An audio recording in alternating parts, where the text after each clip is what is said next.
I want to start off by wishing all CA Bar Style and all July 2025 successful applicants a major congratulations.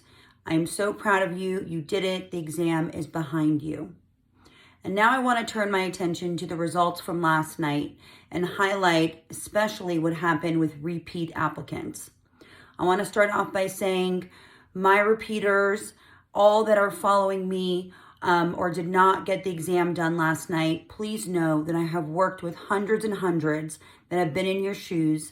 I know it feels just terrible not to pass this exam with all the work that you put in, but you're gonna get there. Please do not give up on yourselves.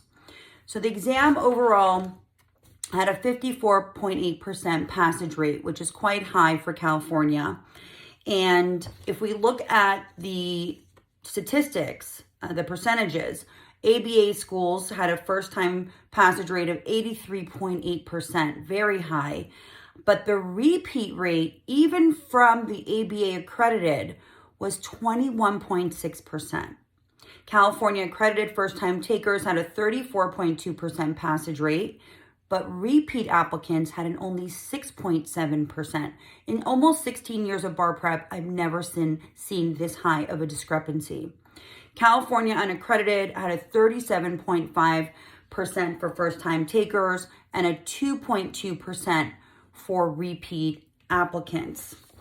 And then the State Bar tells us that the pass rate for the 26.1% of applicants who were repeating the exam, so the overall was only 12.4%.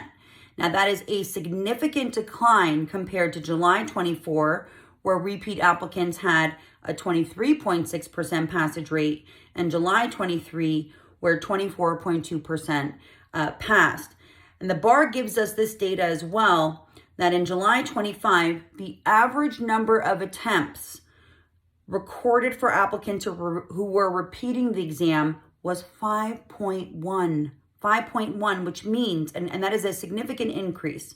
So that means that on average, once you become a repeat applicant, and this is definitely discouraging, but I don't want it to discourage you, but we have to give the facts that once you become a repeater, on average, applicants are taking this exam at least 5 times. That is a lot of times. What does that tell us? It tells us that we got to study harder, more strategic, more focused. We got to tail off from distractions. Maybe work. Work is, I think, impacting a lot of applicants.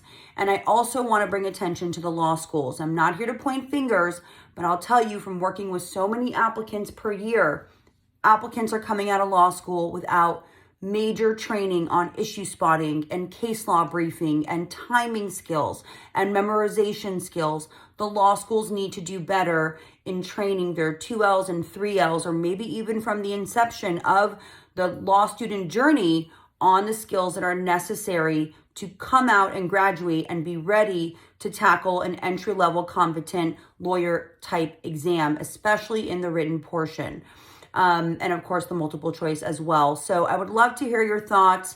This is not great news for repeat applicants. Of course, we will never stop. We keep working. We keep moving forward. You're going to pass the exam, but it just shows that you got to work hard. You got to work smart, and you got to make sure that the type of preparation is in line with what your needs are. You have to get coached. I am a big proponent of one-on-one and personal tutoring, but it doesn't stop there. There's so many factors that go into passing this exam and preparing well. I'd love your thoughts on these numbers. And again, keep your heads up, applicants. You will get this done. I've seen it happen so many times.